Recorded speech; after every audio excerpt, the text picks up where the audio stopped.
Ole Miss and LSU, does the slide continue for the Rebs? LSU, do they keep on moving up? A&M and Arkansas, do the Aggies continue to get after the quarterback?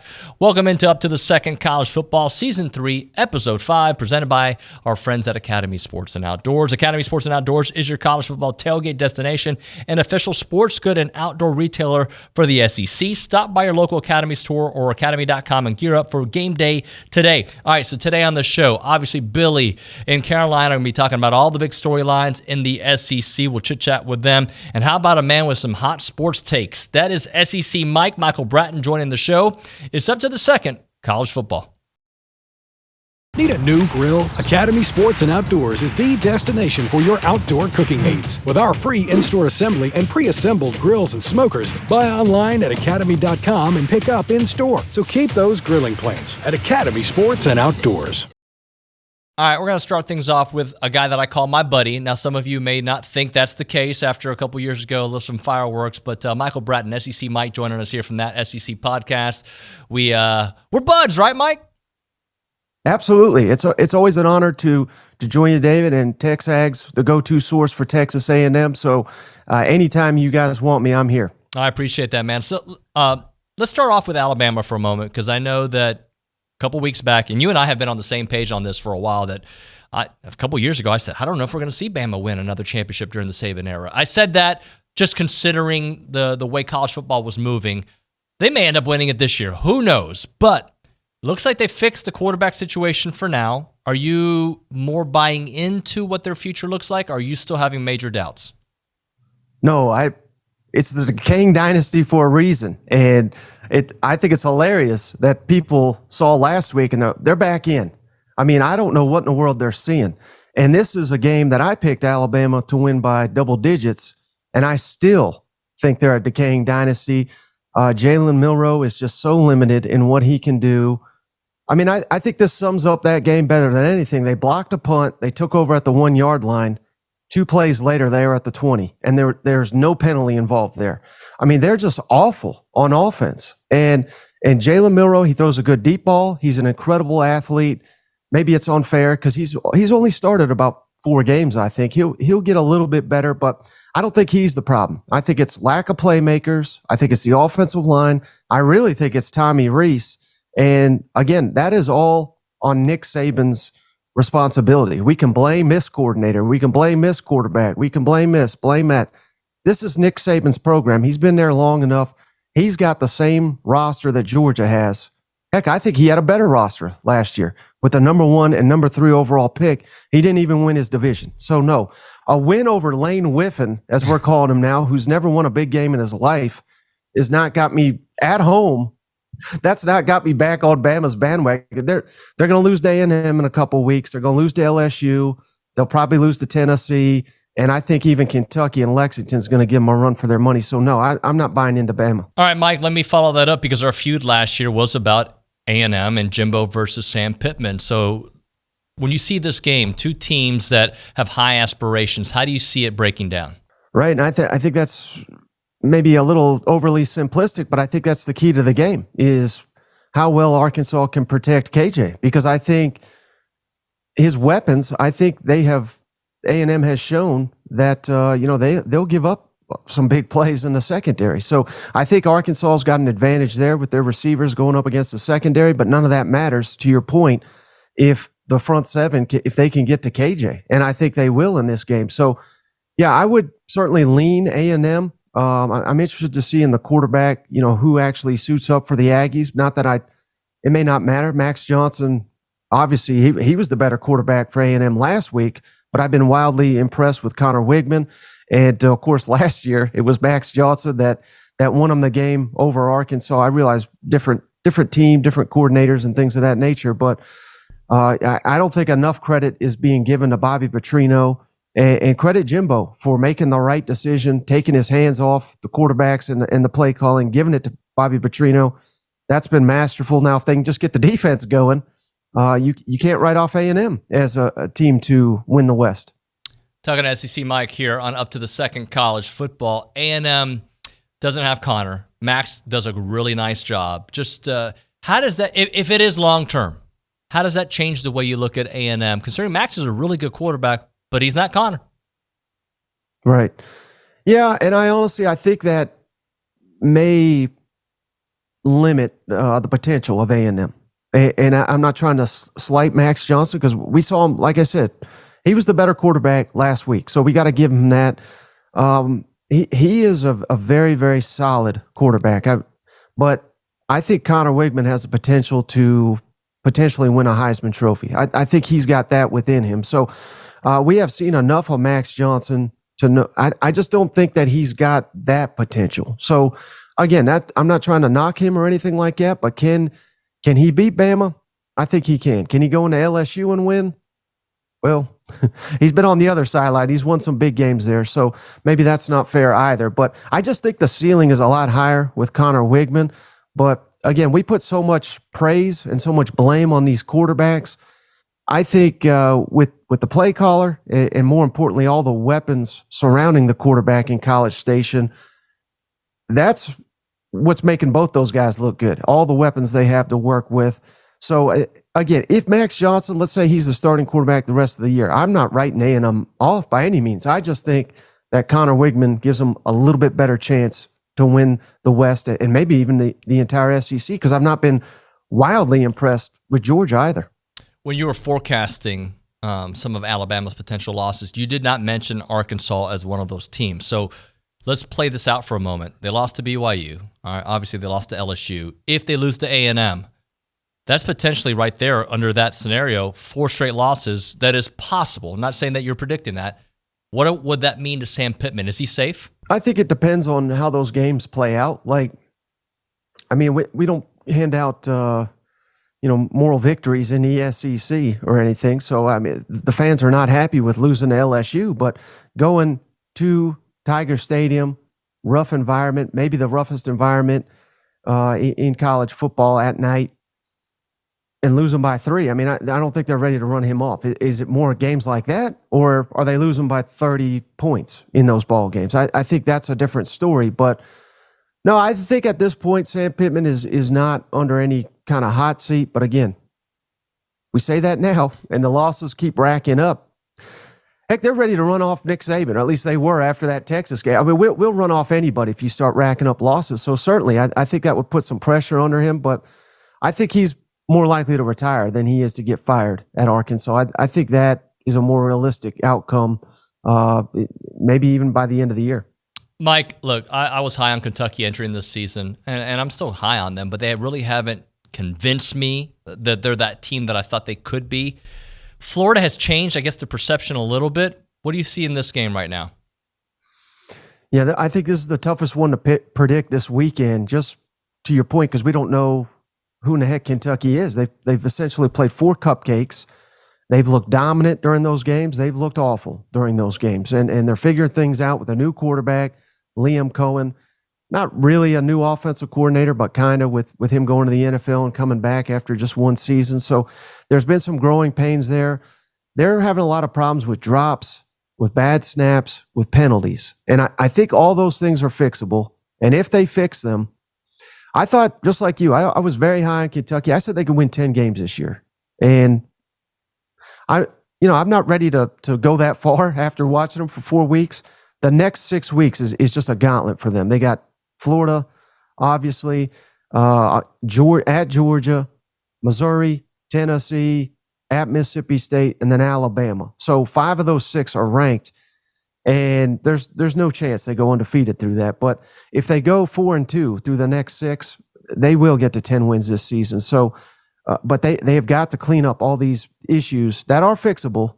But if they play like they've been playing the last couple of weeks, they probably won't go 500 during that 6-game stretch. All right, let's talk Tennessee, South Carolina. Play out the scenario for both teams, a loss, what it means to them, especially considering what South Carolina's already had to endure. Season's over for whoever loses. And I hate to put that much pressure because it's bad for my business. I don't want people tuning off. But, I mean, realistically, what is Tennessee going to be if they've already lost 2 games and they got Bama coming up? They got A&M coming up. They got Georgia coming up.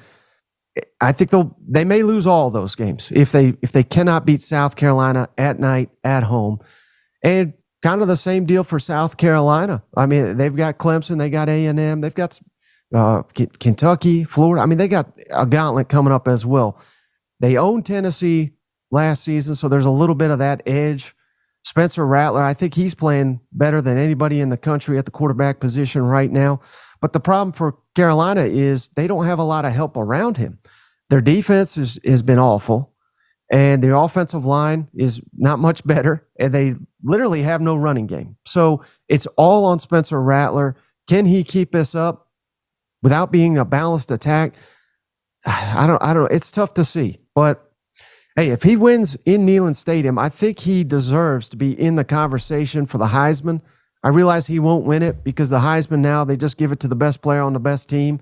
And South Carolina is far from that. They're going to probably finish with 3 or 4 losses. But I don't know that there's any one player that is elevating his team individually as much as Spencer Rattler right now. Mike, I'm going to ask you something that's not SEC specific, but I'll make it SEC specific. America wants to watch Colorado. America wants to see what happens with USC. I think because I'm in SEC country and our storylines, to me, are much bigger deals, I haven't been that interested. Yeah, it's a talking point. I pay attention. I'm curious to see what happens with Colorado. It's a curiosity, and I'm curious to see what happens with USC.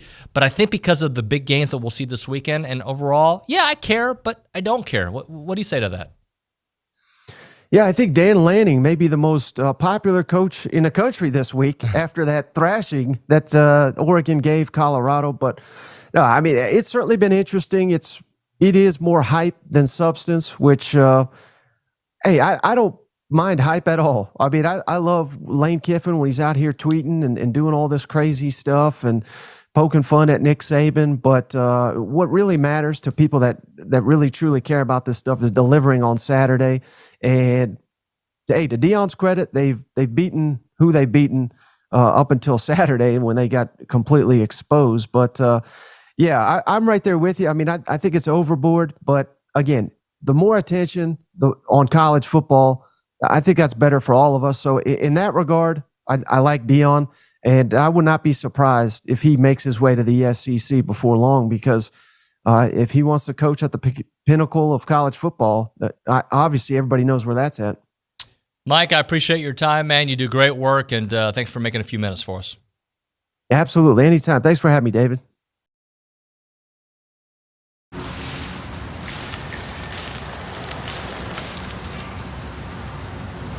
At Academy Sports and Outdoors, bikes for the whole family are just a click away. Buy online at academy.com with our free in-store assembly. Your next set of wheels, plus helmets, pads, and water bottles will be waiting for you at our in-store pickup counter. Get to the fun faster with our in-store pickup and free assembly at Academy Sports and Outdoors. All right, our thanks to SEC Mike now. Now let's turn it over to both Billy Liucci and Caroline Fenton for Around the SEC, at least their perspective of what's happening in the conference. Welcome into Up to the Second, presented by our friends over at Academy. I'm Caroline Fenton. He is Billy Liucci. Billy, I'm glad to see that you survived the 11 a.m. kickoff this past weekend. Whew, those are rough, you know. When you They're brutal. You have company, so you do Friday night, which I think Friday night was pretty low key. It was. And then you go, it wasn't that low key though. And then we did a little dinner with dinner. If you can't remember, maybe that's a sign. It wasn't that bad. It wasn't that bad. low-key. We did dinner with our friends, you know, our mutual buddies over at the SEC Network. So we did dinner there at Republic Friday, and then the 11 a.m. It's not the early kick that gets you, as you know. It's the all day after that, and you're in that sun until you know almost 3 o'clock, and then you go eat this weird time meal. So then you're eating a late dinner, and then it set me back a day this week. There's no question about that. But here we are, and thank goodness the Aggies won. Terrific performance in the second half. Terrific performance all game by the defense against a really bad offense. And your boy Max Johnson comes off the bench and plays a great half of football, connects with his brother Jake for a TD. It was a feel-good Saturday for A&M, except for that big elephant in the room, which is Conner Weigman. Everybody's talking about a high ankle sprain. It's not. It's a foot injury. I don't care what you want to call it, ankle, foot, but it's a foot. And, you know, I I've seen those injuries before. I don't expect, that to be a short-term thing like some people are hopeful of. I disagree, and who knows at the time that this comes out, tomorrow what's being said. But I saw it didn't look real good. When a guy can't put weight on a foot like that, it's not a short term. We watch enough football, right? We're not doctors. Yeah. We see enough football. We see enough injuries. That one, people are quoting Jimbo Fisher and what he had said. And he's right. He was just not going to say. He said it's day to day. It's day to day until you find out, the extent of it, because there's things like swelling and all those things that go into it. So I think we're going to see Max Johnson for a hot minute now, and it's a shame because Conner was playing so well, spectacularly well.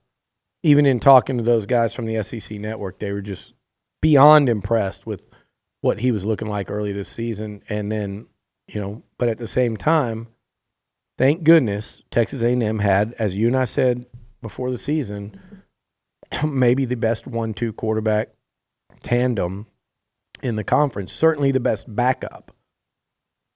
Now they've got a starting quarterback that, heck, somebody asked me yesterday on the show, would Alabama take Max Johnson as their starter right now? I think the answer 100%. Is easy yes, right? So would the other sideline on Saturday at Kyle Field. Because Texas A&M's backup is better than either of Auburn's options at starting quarterback, as we saw from less than 100 passing yards from both Robbie Ashford and Peyton Thorne. But I think there's a good thing and a bad thing if you want to look at the glass half full and glass half empty. The nature of the injury that Conner Weigman is looking at, that's not something that you can necessarily rush. No. That's not something you can say, hey, shoot him up, get him out there, get him some therapy, he can rush it. Because I think part of what makes Conner Weigman so good is his ability to make off-platform throws. Yeah. And look at maybe like Monday Night Football earlier this week. What makes Joe Burrow so good, obviously, it's his toughness, it's his arm, it's his accuracy, but also it's his ability to evade pressure. So while Conner Weigman isn't like a Jaden Daniels or a KJ Jefferson type of quarterback where he can just jet off with his legs and be your leading rusher on the day, still what Conner Weigman can do with his legs, extending plays, escaping pressure, that's a huge part of his game. And I hate to see that happen to a guy like Conner Weigman, who I've loved. I've loved everything that I've seen from him all season long. He looked so poised. He looked so confident. And I'll say about Conner what I said about Jaden Daniels after that Florida State loss, that Conner gave anyone in a Texas A&M uniform the best opportunity to beat Miami. Yeah. It was a rough defensive day, but Conner Weigman put everything out on the field. I said the same thing about Jaden Daniels against Florida State. So I hate to see that, but the glass half full side of things, I'll reiterate exactly what Jimbo said after the game. We got 2 starting quarterbacks. Yeah, they do. I mean, that is one area that I think probably 132 other schools in college football might throw their hands up and say the season is over had their starting quarterback got injured. A&M might be that one school. LSU actually might be another one that if the starter goes down, starter's unavailable, your backup can be a starter at nearly every other school in the conference, if not college football. Now, Ole Miss is. I was looking at this because I was thinking about it. I'm like, hey, now they're a Max Johnson injury away from being in a really bad predicament. You've got a talented true freshman, but a true freshman in Marcel Reed, and you've got Jalen Henderson, the transfer from Fresno State. But by that same token, if Spencer Rattler were to get hurt, if Will Rogers were to get hurt, if Tennessee lost Joe Milton, and I know they've got that gifted true freshman, he's still a true freshman. He's a baby. Yeah, and if who else was that? Well, Bama, we saw what they look like without Milroe, who's not even that good to begin with. If Spencer any Rattler. Of those guys got Rattler, if any of those guys got hurt, outside of LSU, like you said, they had a good situation too. If any of those guys go down, those teams are going to have a hell of a time, and they're probably not beating Max Johnson. So everybody's still kind of on this same plane of like, uh-oh. And that's where having the 2 starters, as Jimbo put it, was such a big deal. But with that said, Max does a lot of things nice. I think he does some things different well than what Conner does well. So thank goodness you've got a guy like Bobby Petrino to kind of figure it out and work around this thing. Max is going to need more protection. He's a better runner than Conner when it's there and he sees it in front of him. He's not better at evading pressure than Conner. He's not better at getting out of the pocket and then running. He's better at just seeing it in front of him. And he's faster. He's a great open field runner. We saw it again against Auburn. We saw it, last year against Arkansas. And he throws a beautiful, beautiful, beautiful deep ball. He does. Conner got rid of it quicker. He's got that football uncoachable IQ there, and I think whereas Max is a very smart quarterback, Conner, a lot of it was instinctual. And I think you give Max enough protection, he can shred any defense on the schedule. But the question is, Caroline, can they give him that kind of protection? Because what you saw against Miami is what I think teams are going to try to do now to Max Johnson is really heat him up, make him get the ball out of his hand quickly, make these offensive linemen pick up blitzes and the backs and not whiff. So it'll be interesting. This test Saturday will be pretty telling. And I tell people, though, don't forget Max Johnson throwing for 450 against Ole Miss. Or was it 350 or 450? It was a lot of yards against Ole Miss. Don't forget Max Johnson going in the swamp and beating Florida and beating Auburn and what he did Saturday, beating Miami and Arkansas last year, what he did against A&M at LSU. People need to go back and watch tape and remember what this guy's capable of. So it's an interesting development. It's not the end of the world, but it's really a shame, for Weigman to get injured like that. Obviously, it's not ideal, losing your starting quarterback. And obviously, this is a change. It might make A&M fans feel uncomfortable. It's not what you want, but it's, losing your starting quarterback, unfortunately, is an inevitable or very close to inevitable evil of college football. Look, especially it's a in the tough sport. SEC. Especially in the SEC when you're going up against the toughest defenses in all of college football. I hate it for Conner Weigman because I thought that what Conner Weigman was building on week over week over week was really impressive. But this is Max Johnson's time to shine. And another thing that I want people to remember, too, is Max Johnson is an experienced veteran quarterback in this league. Like, he's been around the block. He's been through the ringer. So this is an opportunity that he's not taking on as maybe, a redshirt freshman or a true sophomore or a player that's just kind of dipping their toes into getting the starting nod. Maybe like how Conner took over the job at the end of last season. No, this is Max Johnson, who has been a starter in this league, kind of took a step back, took on the backup role when he went to A&M, and now getting that opportunity again. I have zero doubt whatsoever that Max Johnson is going to be able to step up when you talk about being able to evade pressure as well, because that's going to be a huge issue for him. I think where he has the advantage, maybe over some other quarterbacks in this league, you've got Evan Stewart, you've got Anaya Smith, you got Jade All-Day Walker. I mean, you've got Noah Thomas. He has got so many weapons to throw to that if that ball needs to come out, it can come out quick because he's got several weapons to throw to. That is true. I'm looking forward to seeing them attack a suspect Arkansas secondary in the deep passing game this week again, if they can get him protection.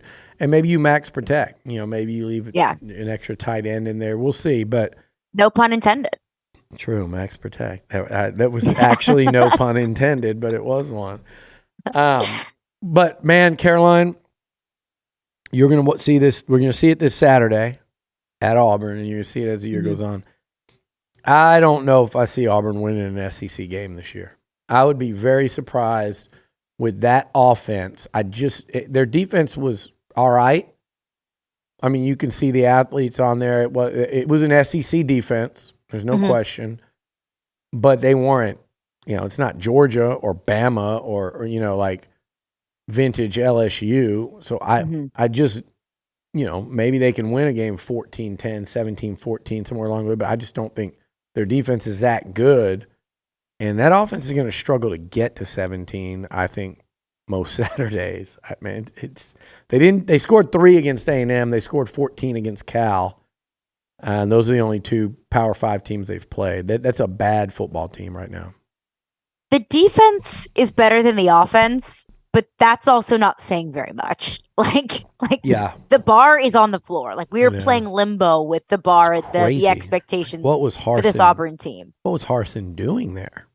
It was, and I have to give Hugh Freeze a lot of credit for taking on that challenge, because Brian Harsin, I mean, I don't know if he just simply didn't try to recruit, but Hugh Freeze had to do everything that he can do just to build up a roster to go play a football game. Yeah. Much less picking up 4 and 5 stars and some of the best talent in transfer portal. But I said, we talked about this last week, I thought, hey, I think A&M's getting Auburn at the perfect time because Auburn might be able to figure some things out by the end of the season. Nope. Yeah. I no longer believe that. There's The just Hugh no Freeze effect is real, but not even he can fix that offensive situation. When Hugh Freeze got to Ole Miss, he had Bo Wallace. Yeah. Bo Wallace ain't walking through that door. And that's the thing. No. They don't have a quarterback. That just leave it with that. They don't have a competent or capable quarterback. So if he does anything this year, I'll give him a heck of a lot of credit. But they were not good. A&M continuing to, that's 2 games in a row, they've given up a field goal, 6 points on defense in 8 quarters since Miami. They've also played 2 really bad offenses, but confidence is a real thing, and they're going to get put to the test Saturday against Arkansas. Let's break that down in a minute, because we can talk Arkansas right now and talk LSU, because what a game in Death Valley Saturday night. I know you were probably sitting on the edge. Do you have fingernails left? Do you have any left? Barely. Yeah. Barely. I mean, that was... Yeah, had I not just gotten a manicure, they would have been gone. Yeah. It was so much more of an uncomfortable game than I expected it. And like sitting here, a few days removed from the game, I can say, wow, that was a really fun game. Yeah. In the moment, it was sweating. It was curse words. It was a game that I expected LSU to win by at least 2 touchdowns, and it came down to a walk-off field goal. But that's the SEC. And was it the sexiest win of all time? Absolutely not. It was a gross start for LSU's offense in the first half. The secondary looks atrocious, continues to look bad for the second game this year. It looked bad against Florida State, looked bad against Arkansas. Third down defense was atrocious. I mean, they let Arkansas convert in 8 of 13 third downs. Yeah. So, the LSU defense has its issues. Mm-hmm. But overall, I step away from that game as an LSU fan saying, look, you're 2-0 in the SEC. You're 2-0 in the SEC West. A win's a win. Here's what I'm saying. They've beaten Mississippi State and Starkville, and I know they're not good right now, but they spanked them. Forget this year. They just beat Mississippi State and Starkville, and they beat Arkansas with one of the better senior quarterbacks in the country. Just leave it there, and if you're LSU, you got to feel good about that. Now, we'll talk about the game in a second this weekend. If they could go into Oxford and get that, they're in a tremendous, tremendous position in the West. But what was your takeaway then? Still shaky on defense. Offensively, Jaden Daniels, Malik Neighbors, that's a special tandem right there. Malik Neighbors, and I'll add Brian Thomas into the mix as well. Because I said going into this season, who's going to be this year's Malik Neighbors? Okay. And I don't mean like who's going to be the go-to receiver. I mean that last year, nobody expected Malik Neighbors to be the leading receiver on that team. It was the Kayshon Boutte show. Mm-hmm. Everyone was talking about Kayshon Boutte, how he was going to be a top 5 overall pick in the NFL draft. Yeah. And Malik Neighbors had this incredible emergent breakout season where he became the guy. So I wondered who's going to be that this season, because between Chris Hilton and Kyron Lacey and Brian Thomas and some of these young guys in Landon Ibieta, Shelton Sampson, which is going to be one of those guys that really breaks out and emerges as the number 2 to Malik Neighbors' number 1. Yeah. And I think we've seen through 4 weeks, it absolutely is Brian Thomas. I mean, each Malik Neighbors and Brian Thomas had 2 touchdowns apiece. Brian Thomas and Malik Neighbors accounted for every touchdown that LSU scored on Saturday night. I mean, that passing game looks so good. And if LSU can recreate what they did in the second half and do that in the first half against Ole Miss, I mean, this offense is going to be tough to beat. The problem is the slow starts. Yeah. I mean, Arkansas just took every weapon out of Jaden Daniels' toolbox. His legs, couldn't throw the football, receivers couldn't catch balls, and then all of a sudden they got this offense momentum late in the first half. But that offense has the makings of being legit. Yeah. I love LSU against Ole Miss this weekend. I'm watching Ole Miss, and where I think they're going to have a problem against better teams, they can't block them. I think that's going to be their problem. I don't think they can block them. And while their defense held up pretty well against Bama, I think that speaks more towards where Bama's at right now offensively than Ole Miss being like some vastly improved defensive team. I'd be very surprised. It's fine. Let it be competitive. I'd be very surprised if Ole Miss wasn't starting out SEC play 0-2. And again, we'll go back to Lane Kiffin and what I've always said about him. What in the hell has he done in Oxford? He went 10-2. Thank you. He went 10-2, and then they lost to Baylor in a bowl game. I know Corral was hurt, but they didn't have their Max Johnson. They lost to Baylor in the bowl game. And that 10-2, again, you go back and look at it, and you look at who they beat, and it happens from time to time in the SEC.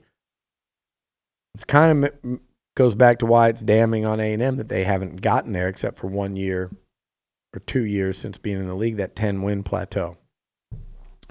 But I'll say this. What has Lane done since he's been in Oxford? He hasn't beaten Bama. Mm-hmm. Has he beaten LSU yet? I don't. Ole Miss beat LSU, and I can't remember if it was the 20 or the 21 season. I guess it was 21. It was 21. It was 21. Because 20 when LSU was horrendous. Yeah, and 20 Max beat. Yeah. He's beaten a bad LSU team. He beat an 8-4 and a 5-7 A&M team. That's what he's done. He beat a 7-5 Tennessee team in Neyland. Yeah. And that Tennessee team went on to lose to Purdue in the Music City. They have that's probably the biggest win on his resume. It's been a little bit of, it's fun to watch, but it's been a lot of smoke and mirrors in my opinion. And I don't think that changes this weekend because what's happening is now he's playing a real team. He hasn't beaten a real team since he's gotten to Oxford. So interesting there. Talk to me about A&M Arkansas because you just watched Arkansas with a very, very engaged eye. So talk to me about that matchup. What does A&M have to fear, and where do you think A&M can take advantage of some situations against the Razorbacks? A&M and LSU have some similarities if you think about it. Yeah, they absolutely do. In terms of strengths and weaknesses. And this Arkansas team, I think coming off that loss to BYU, was so motivated and so hungry. And what better way to bounce back after an embarrassing loss against a team that you should have beaten than coming into LSU's house and beating them on their own home turf and bringing the Golden Boot home. That, I think, was an element to that game that I simply didn't expect. Mm-hmm. I looked at the fact that, Arkansas gave up 38 points to a struggling BYU team, and I didn't think about the maybe emotional aspect of it all. But Arkansas came out firing. I think they went 3 and out on their first possession, and then they scored on nearly every single possession after that. Mm-hmm. One thing that I don't think that I really expected, and maybe I should have, because I think that KJ Jefferson has a tendency to do this. And when some games he just struggles, and then some games he puts the cape on, and he is Superman. He was Superman against LSU. Yep. LSU, I think, has one of the top defensive fronts in college football. Now, secondary, that's a totally different story. Yeah. They have one of the top defensive fronts in all of college football. You look at Mekhi Wingo and Mason Smith and Harold Perkins and Savion Jones and Jordan Jefferson. All of these players that are, all-American potential. They couldn't bring KJ Jefferson down with ease. And every time KJ Jefferson was able to escape the pocket, he made a fantastic throw. There was one play in particular in the second half where Arkansas was backed up to, I think, 3rd and maybe 18. And they were rushing 6 or 7. They're getting all of this pressure on KJ. KJ rolls out. He completes a 59-yard completion to Luke Haas, their tight end, and it's a touchdown. And then you continue the shootout in the second half. So I think that's one thing. A&M is the same way, has a really strong defensive front. That is the strength of that defense. That you have to get to KJ Jefferson in the pocket. You have to contain him because once he's out running around doing whatever he wants, he will do exactly that. He will do whatever he wants. Yeah. But one to watch that just absolutely lit up this LSU secondary is Luke Haas. Yeah. He had the tight end. He had 116 yards against LSU and 2 touchdowns. He was unstoppable. And maybe that was an indictment of the LSU secondary. Maybe that's praise for him. Maybe it's a little bit of both. But that Arkansas offense looked so much better against LSU than I had seen them all season long. It's very interesting because there's like 3 ways to look at that. I'm going, are they getting hot? Mm-hmm. Or was it a matchup thing? Or was it the rivalry and that game just being at that level and it just kind of turned into one of those games? Or is the LSU defense and secondary that bad? But then my flip side would be, hey, I've watched the A&M secondary get tested once and they look that bad. So what I'm expecting Saturday, Caroline, is look, Arkansas lost to BYU 38-31 2 weeks ago. They definitely didn't play as well against them as they did LSU. With that said, they lost to LSU, was it 34-31? 34-31. They've given up 72 points in their last 2 games, but they've scored in the 60s. I expect this one to look I'd be surprised if it didn't look similar. I think it's just anybody's game. It's going to be a fun game for anyone. Well, like you said, you can sit back now and go, wow, that was a great game. That was fun. It's going to be a fun game for anybody, probably except the 2 fan bases that are sitting there watching it and watching their seasons hang in the balance. You know, if A&M goes 0-1 post, without Weigman, second loss of the season with Alabama and Tennessee coming up. If Arkansas drops 3rd game in a row, I think you start getting some pressure on, Sam Pittman. Not for this year, but just kind of, do they end up having one of those seasons where then they lose KJ after this year, and then does Pittman enter 2024 on the hot seat? And this is a big game for both programs. Oh, absolutely. And, as far as the LSU game was concerned, I think it's a little bit of everything that you just mentioned, because the last 4 years, the LSU-Arkansas game has ended in a field goal. Wow. Like, it's been that close for the last 4 years. And last year, if you remember, LSU just needed to beat Arkansas to clinch the West. They had already beaten Alabama. They had already beaten Ole Miss. They had already kind of pivoted their season and looked like a much better football team in the latter half of the season than they did in the first half. And it was still an ugly, ugly 13-10 shootout. And it took a Harold Perkins, Superman kind of game for LSU to win that game. So LSU Arkansas is always kind of weird. I think that's just like the rivalry aspect of it. 2 teams that know each other really well, but so is A&M Arkansas. I was about to say, have those you seen games A&M are always Arkansas? close too. So I those will be probably your 2 most entertaining games of the weekend, with one potential gate crasher. I think the one that last year last November, A&M played UMass. I drove up to Dallas, an engagement party, went to a little, get together at somebody's house after that. Walk in, I look, and South Carolina is up on Tennessee. Like South Carolina's in the 60s. And, Hendon Hooker's hurt, and Tennessee's South Carolina scored in the 60s. And it was like one of the most shocking SEC scores I can ever remember seeing. And that rematch is this weekend, and that is a really, really big game in the East, and I think should be some real fireworks. There's some playmakers, and there seems to be some pretty bad blood on both sides. You're the Tennessee resident, the resident Tennessee Vol expert here. Tell me about that matchup. This is going to be, I think, the deciding factor between second place in the East. Okay. Now, I'm not going to ignore Missouri, because Missouri has been impressive. Fun story that hopefully gets foiled by October 7th when LSU takes their trip to Columbia. Yep. But story for a different day. 11 a.m. This feels like this is a revenge game for Tennessee. Because last year, you think about it, this was the fairy tale year for Tennessee. They had the best quarterback that they've had since Peyton Manning. They beat Alabama for the first time in nearly 20 years. I mean, this was this was their path to the college football playoff. This was Hendon Hooker's Heisman moment. Mm-hmm. And then we saw what happened. They lost like 60-something to 20-something. And a complete shocker. Hendon Hooker tears his ACL. Your college football playoff hopes are completely shattered. This is Tennessee's attempt at revenge. Yeah. But these, I think, are two very different teams, because I look at South Carolina's side of things, and South Carolina at that time was struggling, but was starting to figure things out by the end of last season, because they beat Tennessee and then they ended up beating Clemson to finish out the season. They kind of adjusted the offense a little bit, and Spencer Rattler started to click. We've seen that going into this season as well, because I don't think that South Carolina's record is very indicative of the football that they've been playing, because they lost to a good North Carolina team.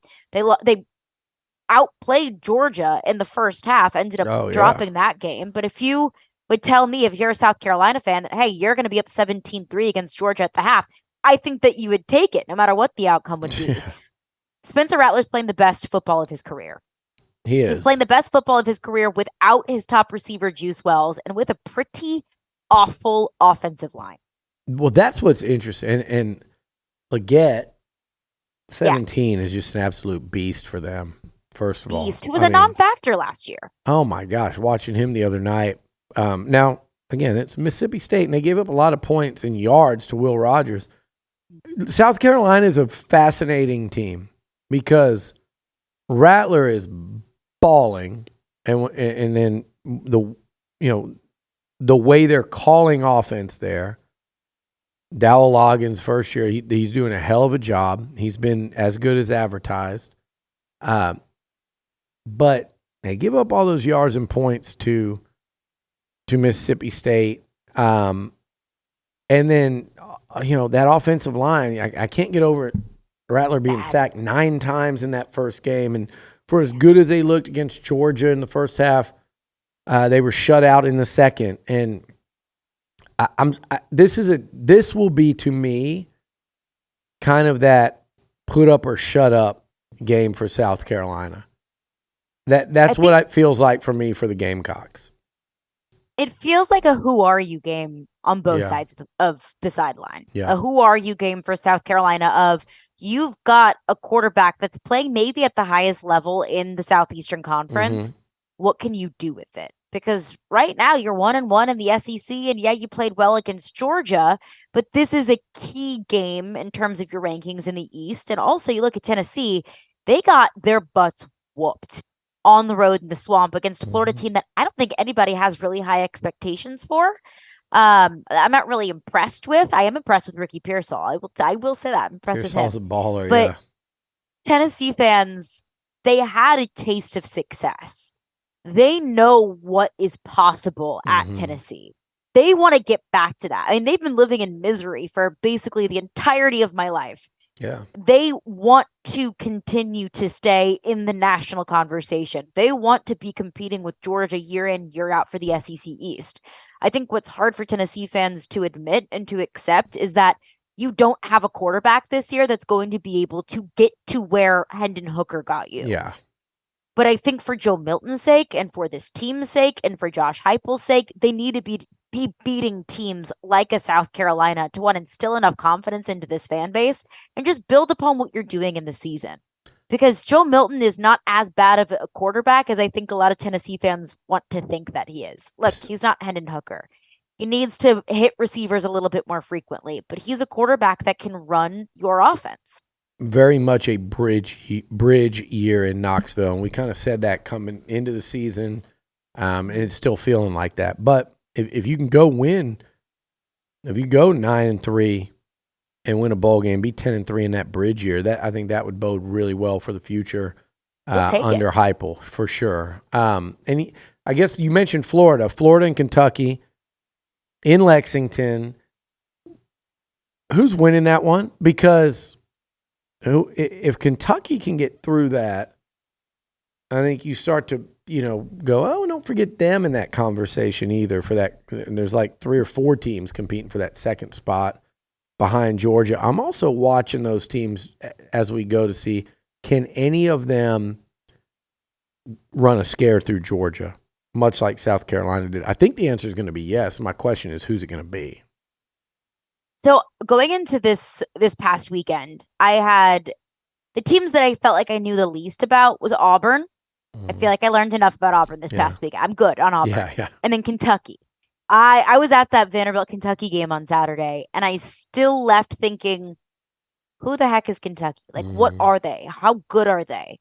Because you play, Eastern Kentucky and whoever else has been on Kentucky's schedule, whatever, cupcakes have Dogs, been. yeah. And then Vanderbilt, like, I haven't seen this team be tested. And Kentucky's given up fewer sacks than any other team in the SEC. I also think they've had the easiest schedule so far, to this point in the SEC. I like Ray Davis and his addition into that offense and Liam Cohen coming back. I think that's a good marriage with Devin Leary, but still overall, I simply do not know. Yeah. I've seen Florida look good. Like, I've seen Florida piece together a solid game plan, and I've seen Tennessee shoot themselves in the foot and Florida do enough to look dominant against a Tennessee team that I think is frankly better than Florida, but Florida was able to get the win. So I don't think that's out of the realm of possibility, where Florida's been battle tested. They know what it takes to win against a good team. So I would lean Florida here, but that's also not really fair of me to say because I don't really have a firm grasp of an evaluation of what this Kentucky team really truly is. I'm 1,000% with you on this. I'm going to lean Kentucky. And honestly, I'm going there because it's Kentucky at home.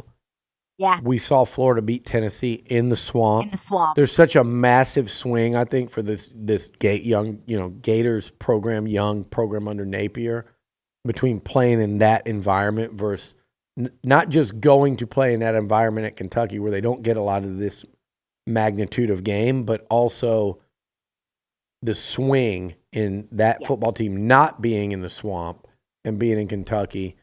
I'm going to go Kentucky in a low-scoring, tight football game. Let's close it out with our usual. Yes. Who are your three candidates, your top three candidates for SEC Player of the Year right now? As we're 4 weeks in, but we're only a week, for some 2 weeks into SEC play. So Malik Neighbors was on my list last week, and he stays on my list. He moved into mine. I've got Neighbors at 3. I've got Neighbors at 3. I mean, I think that he just continued to cement himself in that list. The sad thing for me is that I had both Conner Weigman and Jackson Dart kind of in that, split, maybe 1, maybe 2 spot. With Connor's injury, it's just such a bummer. And then Jackson Dart did not impress me against Alabama. No. Both him and the play calling. They did nothing to help themselves. So Spencer Rattler moves into that number 3 spot for me because he's playing MVP kind of football in the way that you take Spencer Rattler off that South Carolina team, our expectations are way lower.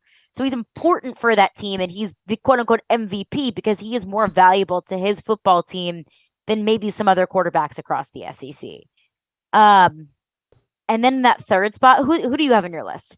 I actually, if I'm ranking them now as after last Saturday, I'm going Malik Neighbors 3.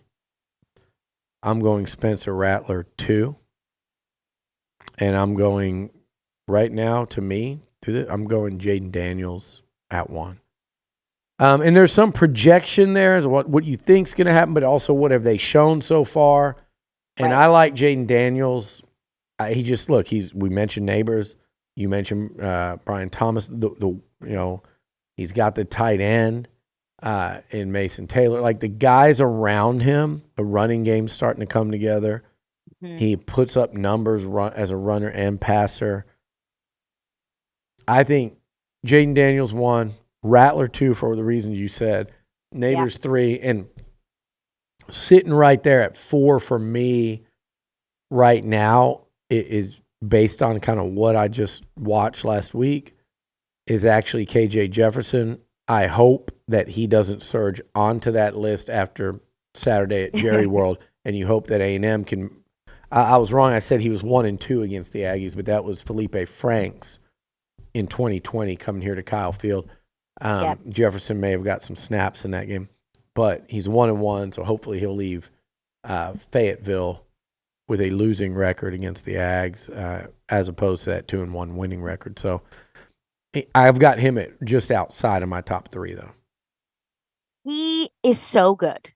And he's a quarterback that going into this season, everyone was calling him the best quarterback in the SEC. And I kind of scoffed at that. Like, KJ Jefferson, really? The best quarterback in the conference? Like, let's get real.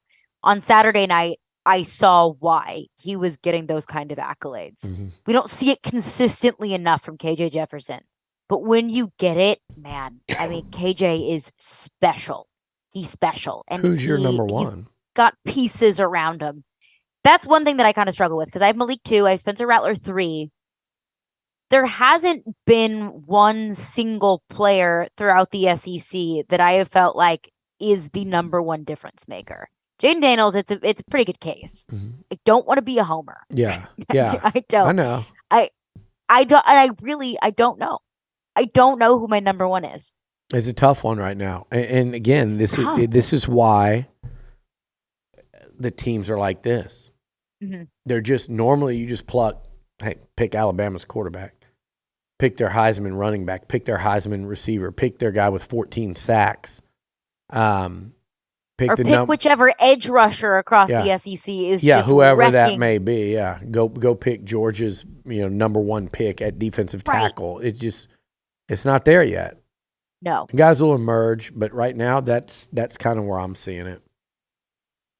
It's a strange time in the SEC, but I think the parity, it's exciting. And I love that this weekend is the first weekend of the season. We have only SEC on SEC matchups. Yeah. So we have Florida, Kentucky, 2 teams that I still have a lot of questions about. We'll get those questions answered this weekend. South Carolina, Tennessee, same way. We'll get answers to those questions. Can Lane Kiffin, I mean, I hope not, but can he step up and win a big game and start to change the narrative at least a little bit about this team and about how he's running it? We'll find that out this weekend. So I think that we'll have a much clearer vision of the SEC and the true contenders and the true playmakers next week.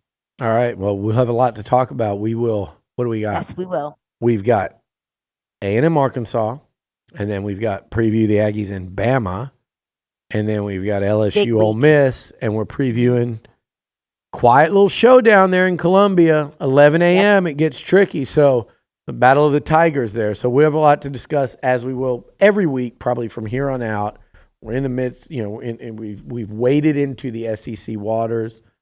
Fall is not upon us, unfortunately. It's hot. It's hot as hell. I looked up the weather in Tennessee and Knoxville for a couple weeks from now, and as of about 3 days before the game up there, it's still like mid to high 80s in Knoxville. And I thought this Texas guy was going to go up there and get a break, but it doesn't look like it. Yeah, there goes my my outfit plan in my head of a sweater and jeans. There you go. Absolutely not going to happen. We'll have a full breakdown of all the Week 5 action, a Week 6 preview coming up on next week's edition of Up to the Second. Thank you so much for watching Up to the Second College Football, presented by our friends at Academy Sports and Outdoors. We'll see you next week.